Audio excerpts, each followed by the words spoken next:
네, 안녕하세요. 돌아왔습니다. 한국남, 이제는 시즌1이라고 부르면 안 되겠죠. 이제 시즌2라고 불러야 할 것 같습니다. 아직 1화라고 하긴 좀 그렇고, 프롤로그? 네, 시작하는 하니까 프롤로그라는 명칭을 달고 시작해보도록 하겠습니다. 차후에 말씀드리겠지만 일단 시즌2는 시즌1과 다른 점이 몇 가지가 있는데, 이거는 리뷰를 읽어드리고 제가 설명을 해드리도록 하겠습니다. 첫 번째 리뷰는 다이아몬드 테이프님, 시즌1 때도 많이 리뷰를 남겨주셨었죠. 저도 야후 판타지 이번에는 함께하고 싶습니다. 네, 제가 저번에 야후 판타지 얘기를 했었는데, 이제 다른 공고가 아직 나지도 않았는데 팟빵 리뷰나 매니아 댓글로 많은 분들이 관심을 가져주셔서 굉장히 고마웠고, 또 매니아 조회수도 굉장히 심심찮게 많이 나와서 좋았던 것 같습니다. 그리고 제가 유튜브 채널을 하나 열었는데 이제 시즌 1을 계속 순차적으로 올리고 있어요. 지금 한 15회까지 올렸는데 26화까지 다 올리고 시즌 2 그리고 그 전에 며칠 전에 제가 2주 전에 올렸던 그 스피노프 그것도 올리고 이제 시즌 2도 차곡차곡 올릴 예정입니다.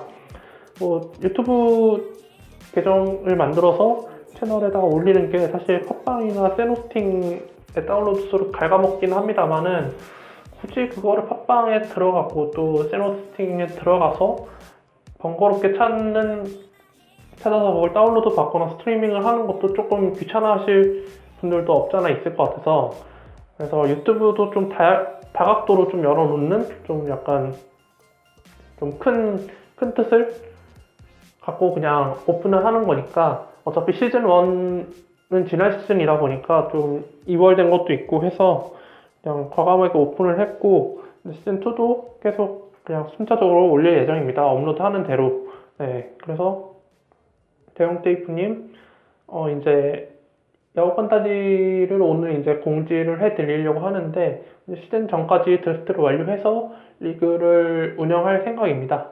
네, 그리고 두 번째로는 클리스마스님. 네, 이분도 시즌 1 때 한 중후반까지 리뷰 남겨주시다가 이제 조용해지셨었는데 다시 돌아오셨네요. 안녕하세요, 팡콩남님.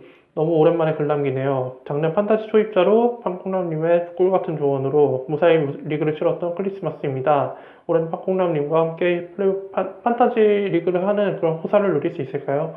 혹여 자리 있으시거든 꼭 좀 불러주시기를. 그럼 개막 전까지 건강하시고 조심스레 메일 주소 남겨봅니다. 호사까지는 아니고, 네. 일단 자리는 아마 꽉 차지는 않을 거예요. 일단 맥스로 20팀은 열어놓을 건데, 20팀까지 찰까 싶기도 하고, 네. 일단 제가 원하는 리그는 어느 정도 좀 규모가 컸으면 하기도 하는데, 일단 좀 다들 원활하게 해주셨으면, 네, 그리고 중간에 빠지는 분 없이 그냥 리그가 잘 운영이 됐으면 하는 바람입니다. 중간에 좀 일이 생기거나 좀 소홀히 하실 것 같다는 분은 함부로 하지 않으셨으면 좋겠어요. 한 명이 나버리면은 그 리그 자체가 그냥 터져버리기 때문에 좀 신중하게 생각을 하고 지원을 해주셨으면 좋겠습니다. 그리고 느바 판타지 하고파님 리뷰를 남겨주셨는데 제가 답글에다 다용주 테이프님 아이디를 적어버렸네요. 죄송합니다. 저도 판타지 참가하고 싶어요. 라고 남겨주셨는데, 네, 신청서만 작성해 주신다면 언제든지 문은 열려 있습니다.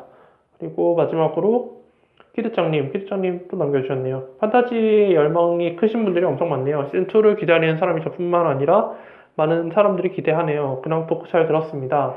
빅네임 영입이 1차 실패하셨다면 2차로 서정환 기자님은 어떨까요? 예전 파울아웃에서도 잠깐이지만 판타지 드랩 요령도 알려주셨고요. 여튼 시즌2 초 기대됩니다. 라고 남겨주셨습니다. 일단 서정환 기자님 같은 경우는 일단 다른 걸 떠나서 파울아웃이나 바스켓 카운트도 정말 어렵게 모실 정도로 조금 잘 그렇게 노출되지 않으시는 분이다 보니까 일단 기자분들 사이에서도 잘 나타나지 않는 분인데 일반인들이 섭외를 했을 때 과연 그게 실현 가능성이 있을까 라는 생각을 할 수밖에 없네요. 네, 그래서 아마 좀 현실 가능성이 좀 떨어지지 않나. 일단 그래서 지금 어차피 야후 리그는 또 처음이기 때문에 저도 야구도 처음이고 또 리그 방식도 헤드투헤드가 아니고 로티쉐르로 한번 실험적으로 진행을 해보는 거기 때문에 조금 올해는 일단 그 야후 판타지 리그와 또 로티쉐리 방식에 대한 적응을 빨리 해야 된다는 좀 그런 생각이 있습니다. 그래서 좀 안정적으로 좀 리그를 운영하기 위해서 좀, 네, 그래요. 네, 이렇게 리뷰에다가 신청서 남겨주시는 분들 대상으로 그냥 진행을 할까 합니다. 이번 시즌은. 네, 이렇게 리뷰 읽어봤고, 이제 제가 앞서 얘기해 드렸던 대로 판공남이 시즌2와 어떻게 달라졌는지를 한번 얘기해 보도록 하겠습니다. 일단 시즌2에서 달라지는 점, 뭐 앞서 얘기했었죠, 제가. 일단 첫 번째로는 가장 큰 겁니다. 야후 판타지 리그를 제가 추가를 했습니다.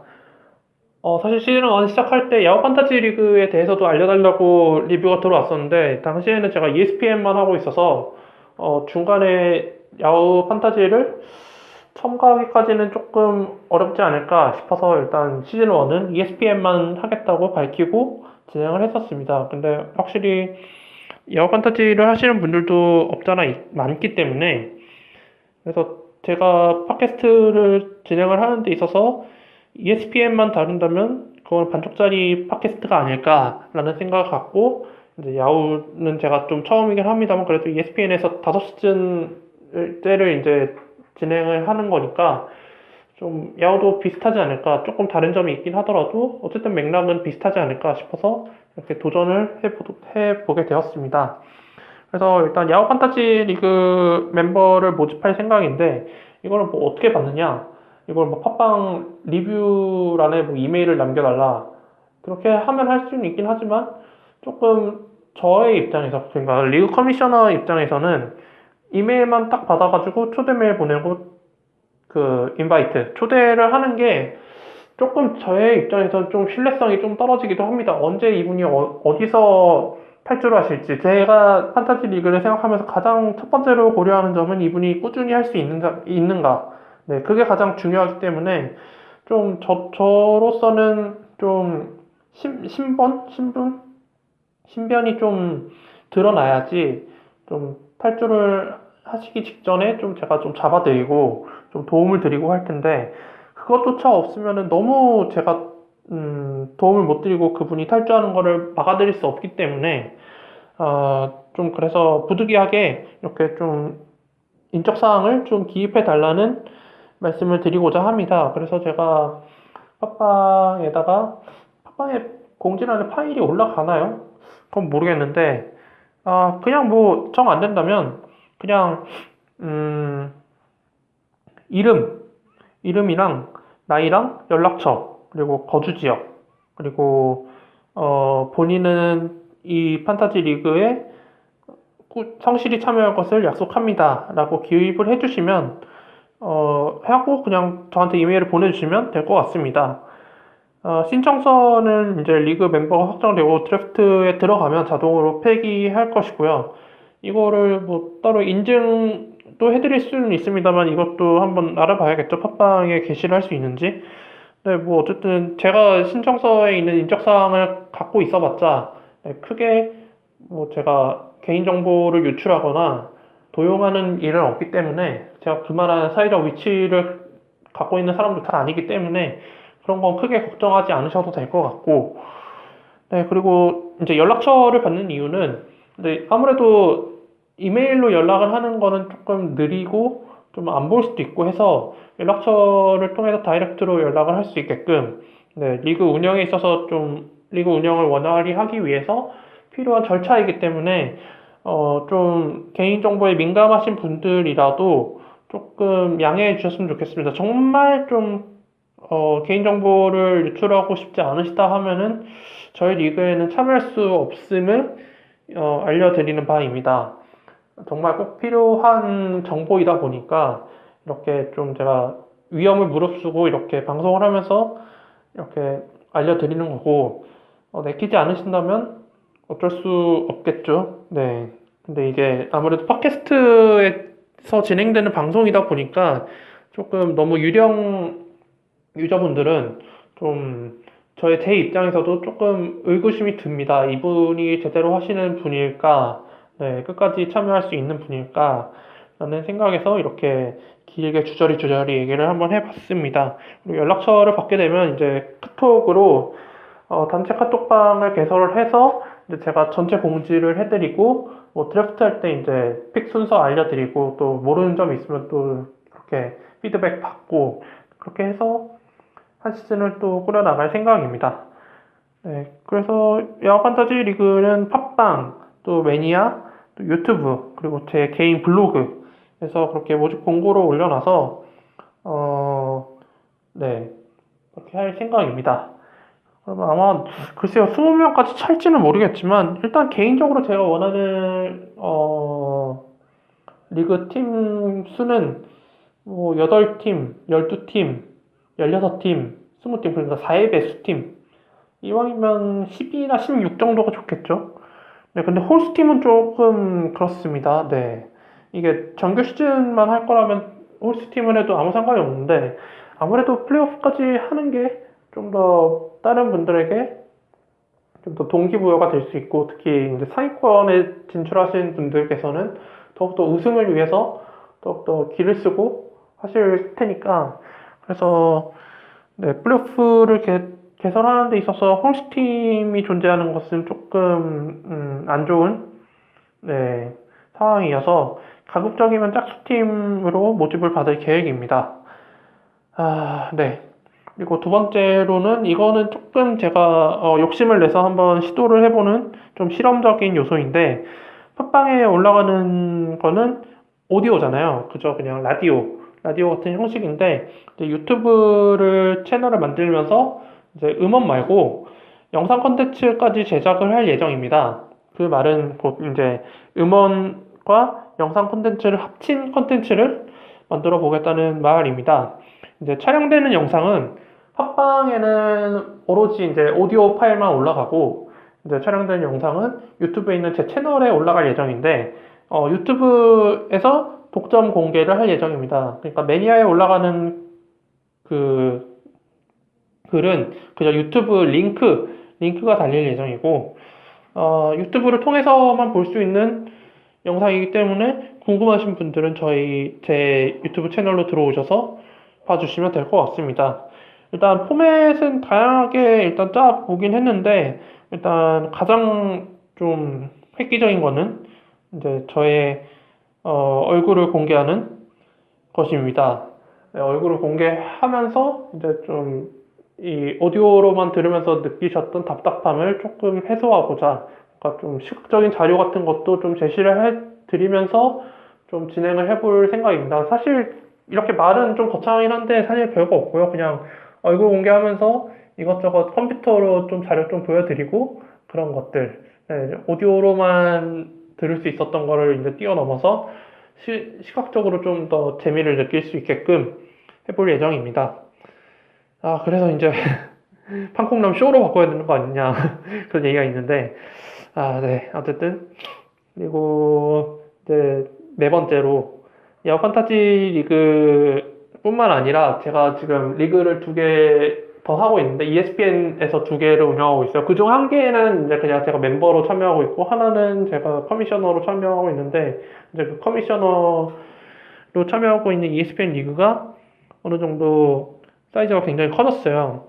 12명으로 늘어났는데 이제 야후나 ESPN이나 둘 다 한 번쯤 오픈 미팅을 추진해 볼 계획입니다. ESPN 리그 2 같은 경우에서도 지난 시즌에 계속 오픈 미팅을 추진하려고 했었지만 좀 어색해가지고 못했었는데 이번 시즌은 좀 그래도 이제 시즌 1을 지나서 시즌 2 안정기에 들어갔으니까 이제 한 번쯤 추진을 해도 되지 않을까 싶습니다. 근데 뭐 말이 거창해서 오픈 미팅이지 사실 그냥 뭐 만나서 그냥 식사하면서 농구 얘기하고 판타지 얘기하고 뭐 그런 거죠. 뭐 좋으신 분들은 친목 쌓고 네 그래서 그랬고 또 이제 야구 판타지 리그나 ESPN 판타지 리그에서도 또 게스트를 모시는 것을 좀 목표로 삼고 있습니다. 저 혼자 방송하는 것도 충분히 가능한 시나리오긴 하지만 게스트를 모시고 방송을 하는 것도 굉장히 재미가 있고 또 흥미를 끌만한 요소이기 때문에 지난 시즌에는 사실 지인들만 모셔서 진행을 했었는데 이번 시즌에는 지인들뿐만 아니라 이제 팟빵에서 좀 여러 번 댓글을 남겨주셔서 이제 단골 손님이 되었거나 제가 이제 좀 어느 정도 아이디를 기억할 정도로 되신 분들께 한 번쯤 이제 게스트로 와주심을 한번 추진드리고 싶습니다. 그래서 원래 시즌 1 때는 계속 집에서 녹음을 하고 업로드를 하고 그랬는데 시즌 2 같은 경우는 이제 게스트가 오신다 하면은 이제 스터디룸 같은 것을 예약을 해서 이제 진행을 하고 올릴 생각입니다. 지금 녹음하고 있는 장소가 스터디룸이고요. 혼자서 진행을 하고 있긴 합니다. 스터디룸에서 확실히 녹음하는 게 굉장히 소음이 차단이 되고 혼자서 진행하고 있는데 소음이 자꾸 울리면서 이제 더욱더 소리가 집중되다 보니까 좀 더 좋은 환경에서 녹음을 하고 있는 건 맞는 것 같습니다. 또 게스트를 초대해서도 또 게스트분이 허락을 하신다면 영상으로도 또 촬영을 할 수 있는 부분이기도 하고요. 네. 어쨌든 좀 다양하게 이것저것 한번 시도를 해보고 싶어요. 일단 시즌 1 같은 경우에는 자리가 제대로 안 잡히다 보니까 좀 이것저것 좀 시도하기가 조금 그랬는데 이제 시즌 2는 어느 정도 베이스를 깔아놓은 상태에서 이것저것 시도하면서 좀 반응이 괜찮은 거다 그러면은 그걸 좀 위주로 가고 아니다 싶은 거는 좀 이제 버리고 취사 선택을 할 수 있는 이제 기회가 늘어난 것 같습니다. 시즌 2에서는. 네, 일단 제가 또 근황 토크에서 얘기했듯이 제 신분도 좀 변화가 됐기 때문에 좀 더 이제 자유로운 상황에서 제가 이 팟캐스트를 꾸려나갈 수 있게 되었고, 그래서 이렇게 한 5가지로 한번 얘기를 해봤습니다.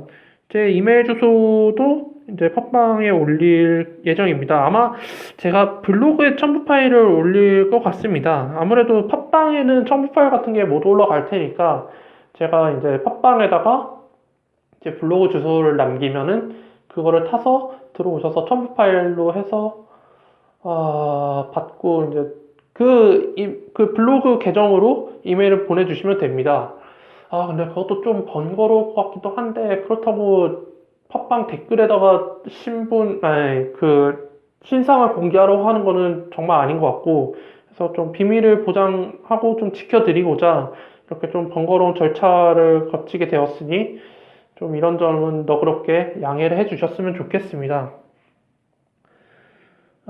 네, 일단 이렇게 시즌2 달라지는 점 한번 좀 길게 얘기해봤고 그리고 이제 본격적으로 한번 판타지 가이드, 네, 드래프트 가이드를 한번 해보도록 하겠습니다.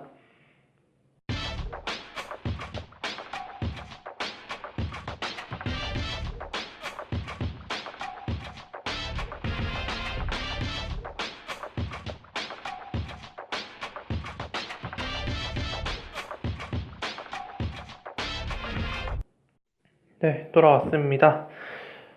이제 판타지 리그 가이드를 해드릴 텐데, 일단 지금 제가 갖고 있는 것은 ESPN 예상 선수 랭킹입니다. CBS 것도 있고, ESPN에서 좀 더 다르게 낸 것도 있긴 한데, 일단 지금 제가 여러 개를 들고 보여드리는 건 조금 혼선을 빚을 수도 있을 것 같다는 생각이 들어서, 일단 제가 원래 갖고 있었던 ESPN 표준 랭킹을 기반으로 한번 얘기를 해볼까 합니다. 일단 기본적으로 전체 순위를 조금 훑어볼 예정이고 그 외에 이제 예상 순위에서 저평가되어 있는 선수, 그러니까 스틸픽이 될 수 있는 선수를 뽑아드리고 또 의외로 거품이 많이 낀 선수들을 한번 얘기해 보도록 하겠습니다. 일단 상위권 스탯 선수들 중에서 좀 돋보이는 선수들 위주로 한번 좀 얘기를 해볼까 합니다.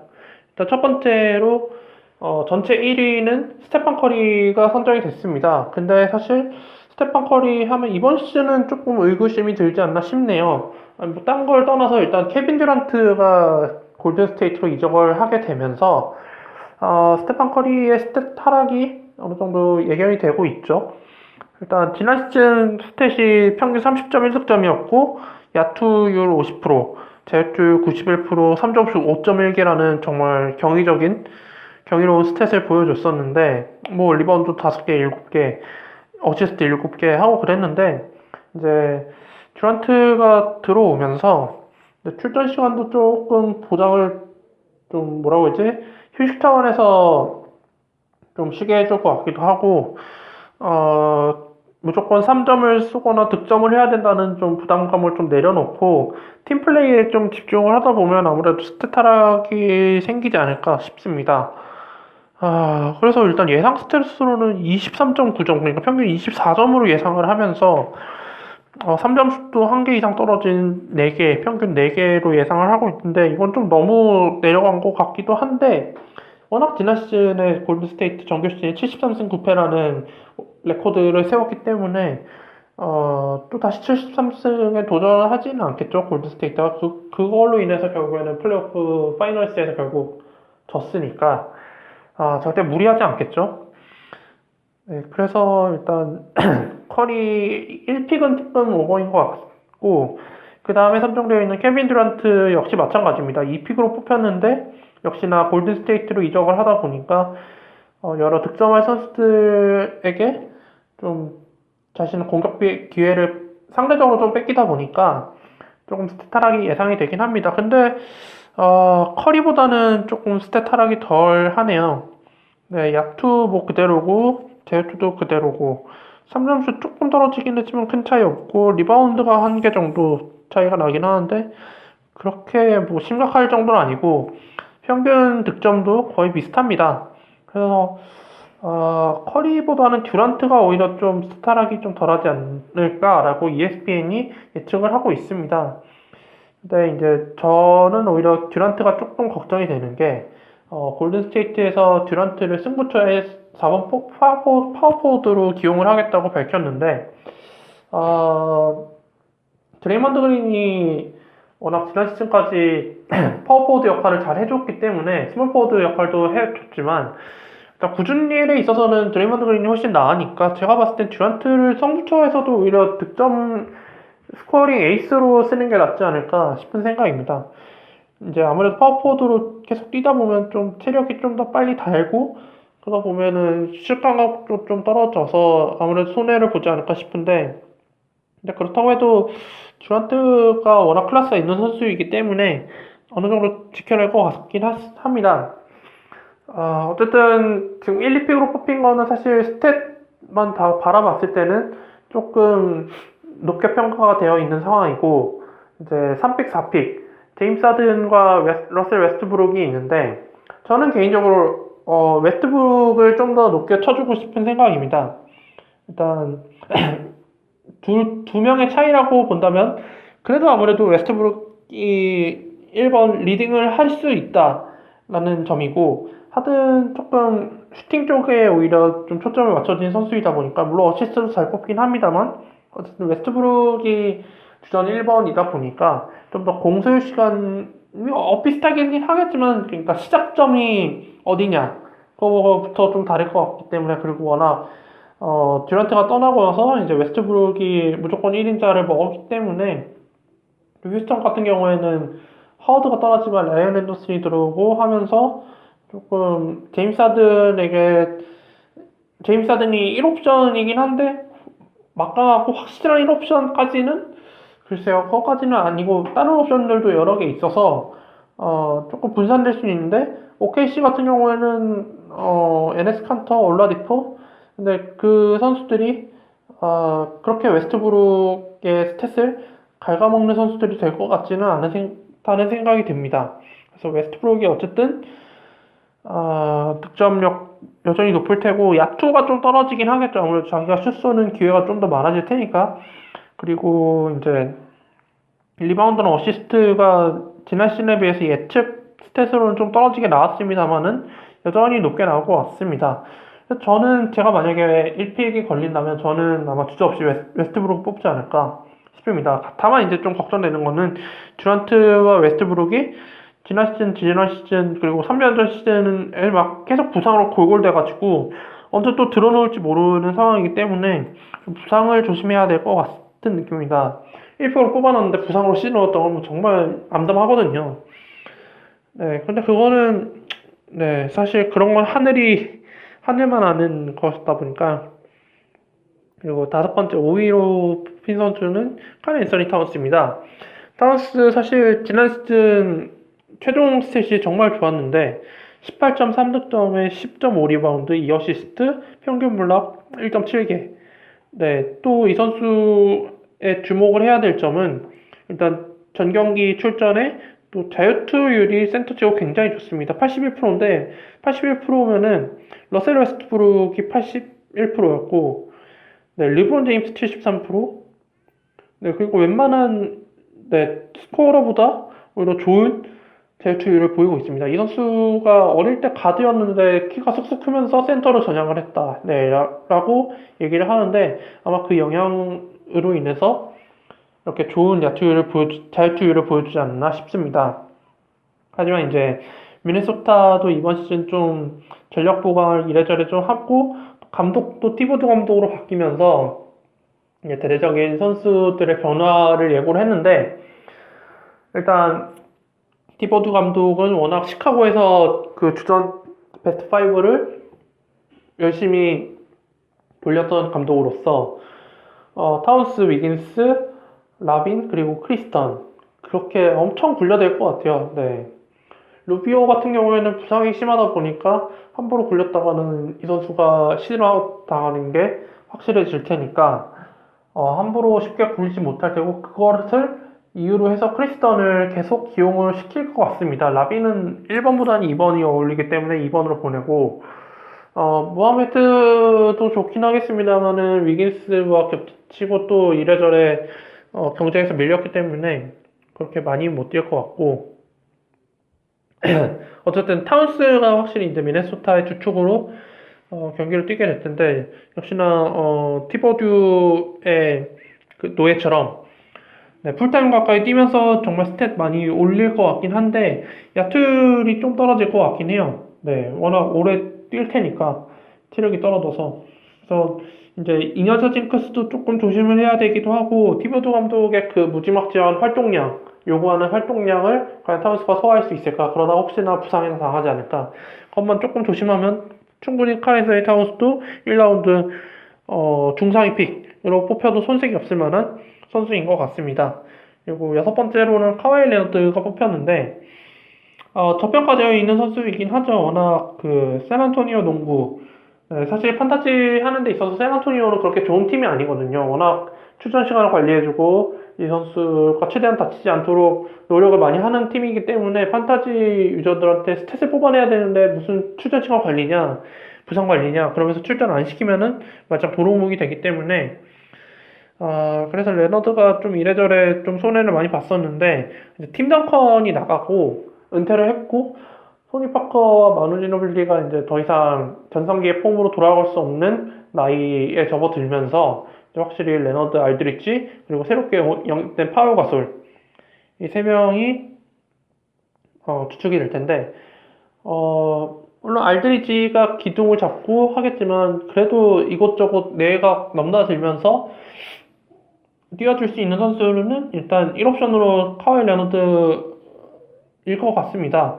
그래서 지난 시즌에 비해서 크게 스탯이 오를 것 같진 않지만 어쨌든 지난 시즌보다 좀 더 꾸준한 스탯을 뽑아줄 거라고 생각이 듭니다. 그래서 글쎄요. 근데 레너드와 르브론 제임스를 비교하면 사실 르브론이 낫지 않나 싶은데 ESPN은 카와이 레너드를 먼저 잡아줬네요.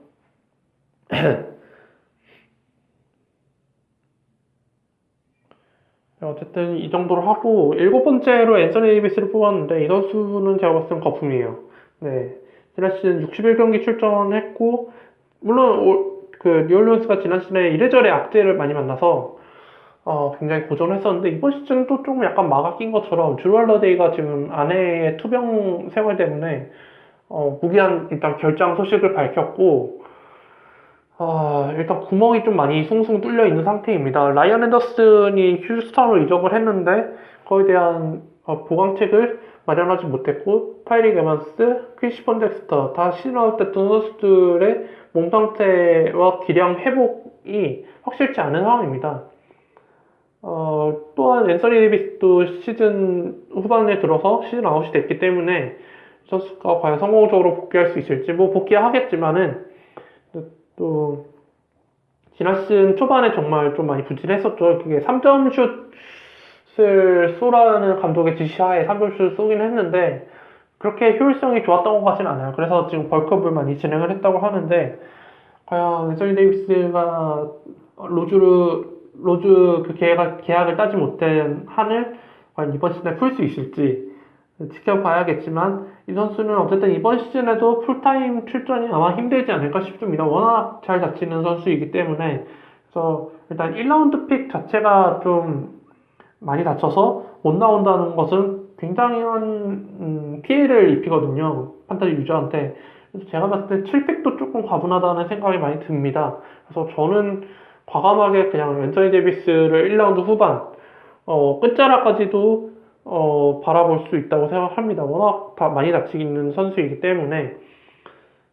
네. 그랬고, 그 다음에 8위로 르브론 제임스를 뽑았습니다. 사실 근데 르브론 제임스는,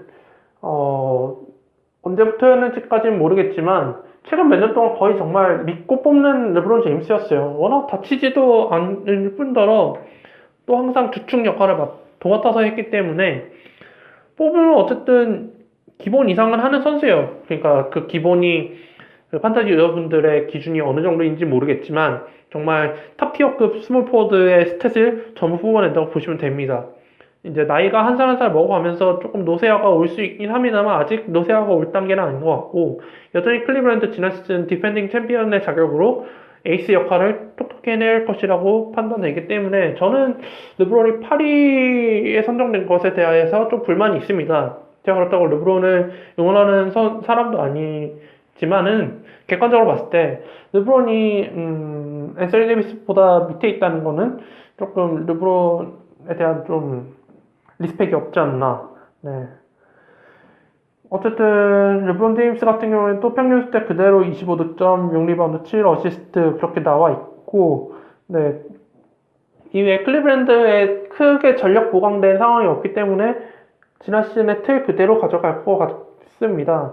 그래서 어쨌든 르브론을 또 믿고 뽑으면 또 후회는 아직 하지 않을 것 같기 때문에 1라운드 중반부터는 한 번쯤 르브론을 눈독 들이는 것도 좋을 듯 싶습니다. 그리고 아홉 번째로 디마커스 커즌스. 커즌스 같은 경우에는 항상 몇 시즌 이제 스텝업이 기대된다. 이번 시즌에는 멘탈 관리를 잘했으면 좋겠다. 그러면 정말 최고의 선수가 될 텐데 하면서도 희망 고문하면서도 소용이 없었죠. 워낙 팀이 좀 막장으로 흘러가다 보니까 커즌스도 좀 멘탈이 터지고 돌발행을 하고 그랬었는데 이번 시즌도 크게 다르지 않을 것 같은 느낌이 듭니다. 그래서 커즌스가 9위로 뽑힌 거에 대해서는 큰 이견이 없고 스탯도 사실 크게 바뀌진 않을 것 같습니다. 24득점에 13리바운드 예상을 했는데 지난 시즌에 3점 슛을 이래저래 장착을 시키긴 했는데 자신이 너무 공수율을 많이 하다 보니까 좀 팀 공격이 어그러진 부분도 있었고 해서 개인적으로 커즌스가 3점 슛을 안 쐈으면 하는 바람입니다. 근데 다른 선수들도 먹고 살아야죠. 네, NBA에서 먹고 살아야 하기 때문에 커즌스는 그냥 골밑에서만 좀 전투적으로 플레이 해줬으면 좋겠는데 지난 시즌에 3점 슛 1.1개씩을 넣은 거 보면은 분명히 몸싸움을 조금 기피하지 않나 싶을 정도로 좀 의구심을 들게 하는데 이번 시즌 좀 달라졌는지 지켜봐야겠죠. 일단 주전 포인트 가드가 원래 칼리슨이었는데 칼리슨이 지금 가정 폭행건으로 인해서 당분간 출전이 아마 정지될 것 같은 느낌이 듭니다.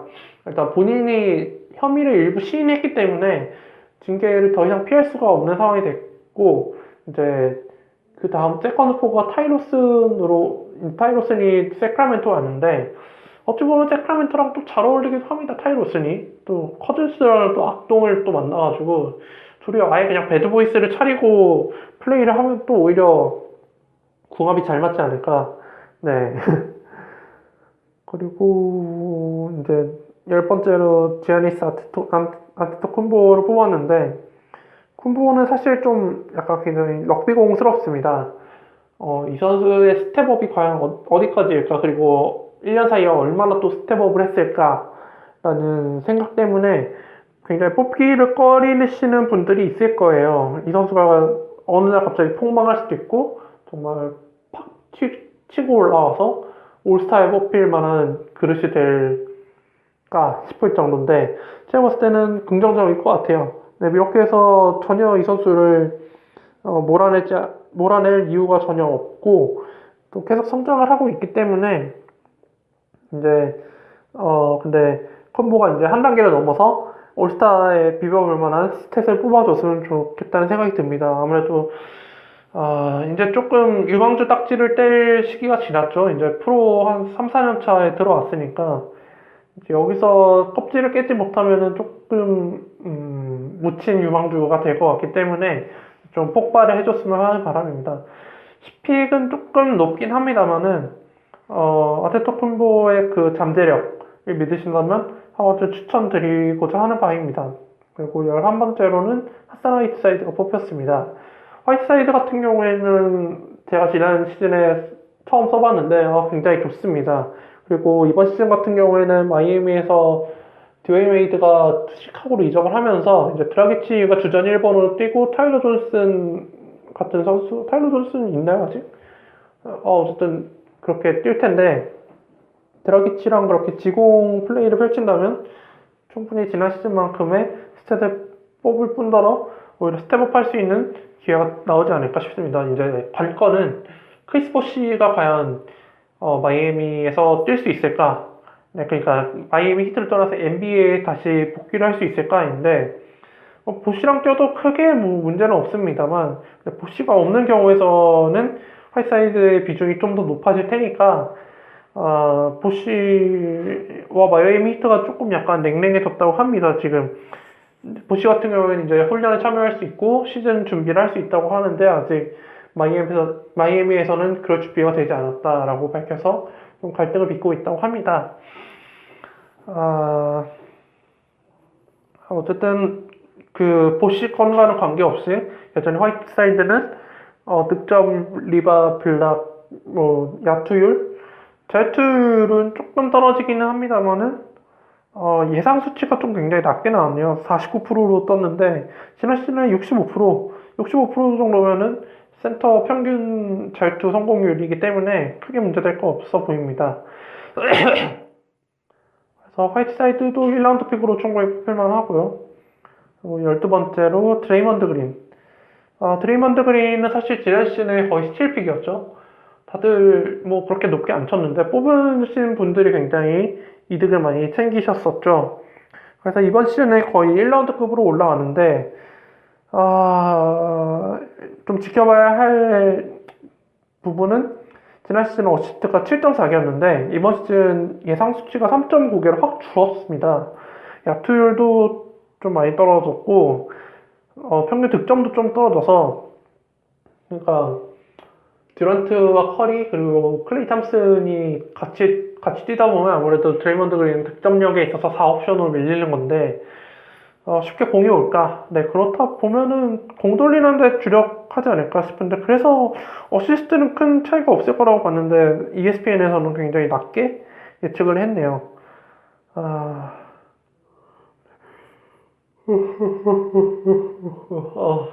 졸려. 드레이먼드 그린 같은 경우에는 2라운드 한 후반에서 한번 좀 뽑을 것 같긴 한데 12번째는 조금 이른 것 같습니다. 네. 그리고 13번째로 존월, 그 다음에 폴 조지, 릴라드인데 이 세 명은 조금 왔다 갔다 할 수 있을 것 같아요. 네, 존월 같은 경우에는 최근에 무릎 수술을 받아가지고 지금 회복 중인데 회복만 잘 된다면 여전히 그 원래대로의 그 스탯을 뽑아낼 것 같습니다. 17득점 한 10 어시스트? 네, 근데 월 같은 경우에도 지금 한 단계 성장하지 못하고 조금 정체된 모습을 보여주고 있긴 하죠. 일단 워싱턴 팀 성적 자체가 예전에 비해서 많이 떨어졌기 때문에 일단 팀 성적을 끌어올리는 것이 워싱턴의 1차 목표일 것 같습니다.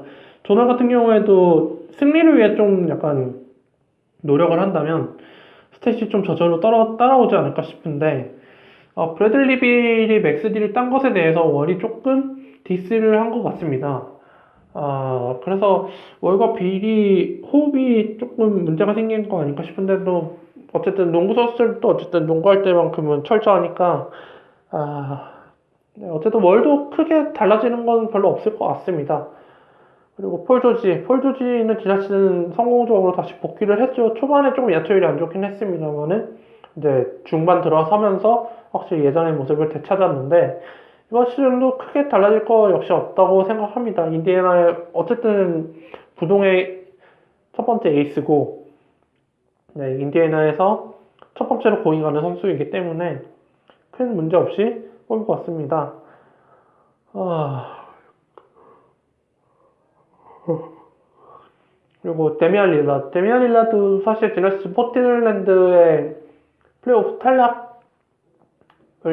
탈락 정도가 아니라 거의 꼴찌 후보로도 점쳤던 포틀랜드지만 데미안 릴라드와 CJ 맥칼럼의 맹활약으로 굉장히 좋은 성적을 냈었는데 역시나 릴라드도 좋은 성적을 낼 것 같습니다. 다만 이제 지난 시즌 중반에 발생됐던 족저근막염 이게 또 언제 또 발목을 잡을지 모르겠습니다만은 근데 족저근막염을 달고도 지난 시즌 큰 부상 소식 없이 잘 뛰어가지고 크게 문제될 것 같지는 않습니다. 혹시나 이제 족저근막염이 더욱 악화돼서 좀 약간 오래 결장을 해야 된다. 그러면 손해가 있겠죠. 네. 이렇게 한번 1라운드 알아봤고 2라운드도 알아보도록 하겠습니다. 16위로 크리스폴을 뽑았는데 크리스폴 같은 경우도 약간 르브론 가드 버전과 같습니다. 역시 나이가 들고 있긴 합니다만 여전히 그 크리스폴만의 재능을 그대로 스탯으로 승화시키고 있는데 전혀 문제가 없고 클리퍼스 또한 크게 전력 보강에 있어서 크게 달라진 점이 없기 때문에 그러니까 주축은 여전히 그대로 남아있기 때문에 크리스폴도 스탯에 대해서 영향을 많이 받지는 않을 것 같아요. 여전히 그대로 스탯을 뽑을 것 같은데 이제 앞서 얘기했던 선수들이 이제 치고 올라오면서 상대적으로 조금 밀렸을 뿐이지 여전히 실력에 있어서는 실력가 가고 보장이 가는 선수입니다. 그리고 다음으로 캔버 워커와 카일 라우리가 뽑혔는데 지난 시즌에 굉장히 잘했죠. 지난 시즌에 비해서 이제 라우리와 캔버 둘 다 이제 좀 후반에 가면서 좀 페이스가 떨어지는 모습을 보여줬습니다만은 어쨌든 풀타임으로 그렇게 잘 소화했던 시즌을 한번 겪고 나면은 노하우가 생겨서 이번 시즌에는 후반기에 와도 그렇게 퍼질까 싶을 정도로 퍼지진 않을 것 같습니다. 라우리 같은 경우에는 좀 체력이 약한 건지 몇 시즌 연속으로 후반기에 좀 많이 드러놓는 모습을 보여줬는데 퍼지는 모습을 많이 보여줬는데 토론토가 이제 계속 좋은 쪽으로 많이 선순환 구조로 연결이 되고 있기 때문에 라우리 같은 경우에도 좀 자신이 체력 관리를 받고 좀 그러다 보면 후반기에도 좋은 모습을 보여주지 않을까 싶습니다. 그리고 19번째로는 밀셉이 뽑혔는데 밀셉 같은 경우에는 보통 2라운드에서 3라운드에 뽑히는 선수입니다. 사실 근데 저 같은 경우에는 드래프트 할 때 항상 밀셉이 드래프트로 뽑기에는 조금 아깝고 그렇다니 뽑자니 좀 애매하고 놓치자니 좀 아까운 선수이긴 한데 이제 시즌 들어가다 보면 밀셉이 정말 좋은 선수였다는 것을 몇 시즌 들어가서야 알게 됩니다. 근데 밀셉 같은 경우에는 호포드가 나가고 드와이트 하워드가 이제 애틀랜타에 입단을 하면서 본인이 센터 역할까지 굳이 볼 필요가 없어졌기 때문에 좀 더 자신의 본연의 임무에 충실할 수 있게 되었는데 하워드가 물론 이제 체력이 뒷받침되어야겠죠. 근데 여전히 어쨌든 밀셉 같은 경우에도 애틀랜타의 중추적인 역할을 맡고 있기 때문에 지난 시즌과 크게 달라진 점 없이 스탯을 잘 뽑아낼 것이라고 생각합니다. 워낙 이 선수 다재다능하기 때문에 득점 리바우시 뿐만 아니라 3점 슛도 좋고요. 또 자유투도 나쁘지 않고 스틸도 2개 가까이 할 수 있는 선수고 블락도 마찬가지고 해서 여러모로 굉장히 쓰임새가 많은 선수이기 때문에 2라운드 중반 픽에서 조금 애매한 선수들이 몰려있다면 밀셉을 과감하게 뽑아보시는 것도 추천해드리는 바입니다. 일단 뽑고 나면은 후회는 없다는 후기를 많이 들었거든요. 밀셉한테서. 저는 밀셉 한 번도 뽑아본 적도 없고 써본 적도 없습니다만은, 밀셉에 대한 후기가 굉장히 좋았기 때문에 이렇게 한번 남의 말을 빌려서 추천해드리는 바입니다. 20번째는 클레이 탐슨인데, 클레이 탐슨도 역시 직격탄을 많이 맞았죠. 커리, 듀란트, 드레이먼드 그린. 그래서 이 선수는 지난 시즌 굉장히 괜찮았죠. 그러니까 커리급은 아니더라도 2옵션으로서 충분히 제 할 몫을 다 해냈던 선수인데 골든 스테이트에서 이제 3옵션이 되어버렸죠. 어쨌든 커리 듀란트에 비해서는 이름값이 밀리니까. 그래서 이제 3옵션으로 아무리 강등됐다고 하더라도 충분히 2옵션 역할을 해주지 않을까 싶습니다. 그래서 초반에 어떻게 이제 골스가 공격 분포도를 나누냐에 달려 있는 것 같은데 큰 차이가 없다면 아마 문제 없겠죠. 근데 이제 듀란트가 좀 약간 득점 욕심을 낸다 그러면 클레이 탐슨이 조금 직격탄을 많이 맞겠죠. 뭐 평균은 비슷하다고 하더라도 좀 안 긁히는 날이다 싶으면 거의 10득점도 못할 것 같기도 하고 잘 터지는 날은 정말 이 선수한테 공 몰아줘서 엄청 터트릴 것 같기도 한데 조금 기복이 있을 것 같은 느낌이 듭니다. 클레이 탐슨. 그리고 이 선수도 슛감 안 좋으면 좀 오래 가기 때문에 조금 그런 점들이 있어서 고려를 하셔야 될 것 같은데 어쨌든 3라운드 초반 이내는 다 뽑힐 것 같은 느낌이 듭니다. 그리고 그 다음으로 아이제아 토마스를 뽑았는데 아이제아 토마스 같은 경우에도 지난 시즌 보스턴을 이적해서 굉장히 좋은 모습 보여줬죠. 일단 보스턴의 주전 1번으로 뛴다는 것 자체가 조금 말이 안 됐었는데 자신이 실력으로 보답을 해서 주전 1번을 꿰찼죠. 역시나 그대로일 것 같은데 이제 조금 관건은 보스턴이 마커스 스마트를 본격적으로 키우냐 아니면 아이지아 토마스를 그냥 계속 주전 1번으로 데리고 가느냐에 달려있는 것 같습니다. 일단 초반에는 어쨌든 아이지아 토마스를 계속 쓰겠죠. 근데 또 아로프트도 왔기 때문에 아이지아 토마스가 굳이 어시스트에 그렇게 초점을 맞추고 뛸 필요도 없어졌고 공 돌리는 거에 있어서는 아로프드가 잘하기 때문에 아이지아 토마스가 득점에만 신경 써도 될 수 있는 환경이 마련되기도 했습니다. 그래서 스탯 차이가 크게 드러나는 부분이 별로 없고 출전 시간 관리 정도밖에 없기 때문에 이 선수도 3라운드에서 뽑아도 크게 손실 없을 것 같습니다. 일단 보스턴에서 주전 1번을 보고 있을 뿐더러 1옵션, 2옵션을 다투는 선수이다 보니까 뽑아도 크게 손해보지 않을 픽일 것 같습니다. 그리고 22번째, 23번째로 빅터 올라디프와 에릭 블레서를 뽑았는데 이 둘은 조금 내려야 된다고 생각을 해요. 올라디포 같은 경우에는 이제 썬더로 이번 시즌에 이적을 하고 이제 주전 2번 자리를 꿰찰 예정인데 이제 아무리 그래도 웨스트브룩이 공을 들고 있고 언제 자신이 쏠지 모르기 때문에 올라디포는 조금 기다려야 돼요. 그러니까 공격 포지션에서 칸터와 함께 좀 기다려야 되는 입장이기 때문에 약간 수동적으로 변할 수도 있을 것 같은 느낌이 듭니다. 물론 웨스트브룩이 컨디션이 안 좋아가지고 올라디포가 대신 리딩을 봐라 하면 할 수 있긴 한데 어쨌든 기본은 웨스트브룩이기 때문에 올라디포의 그 예전에 다재다능했던 모습을 OKC에서 조금 보기 힘들 수도 있다는 생각이 듭니다. 그래도 어쨌든 지난 시즌보다는 최소한 낫겠죠. 올랜도 마지막 시즌에서는 정말 이도저도 아닌 모습을 많이 보여줬었는데 결국에 자리도 뺏기고 그래서 결국 트레이드가 되긴 했죠.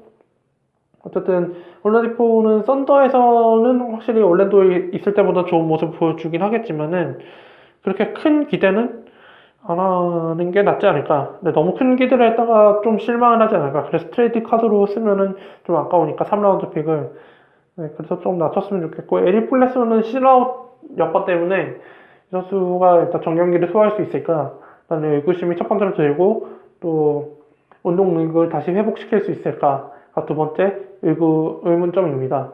또 세 번째 의문점으로는 에릭 블레스와 브랜든 나이트가 시즌 아웃되면서 데빈 부커가 확 떠오르면서 이 새롭게 마련된 피닉스 3가드를 과연 이 피닉스는 어떻게 해결을 지을지 지난번처럼 드라기치, 아이지아 토마스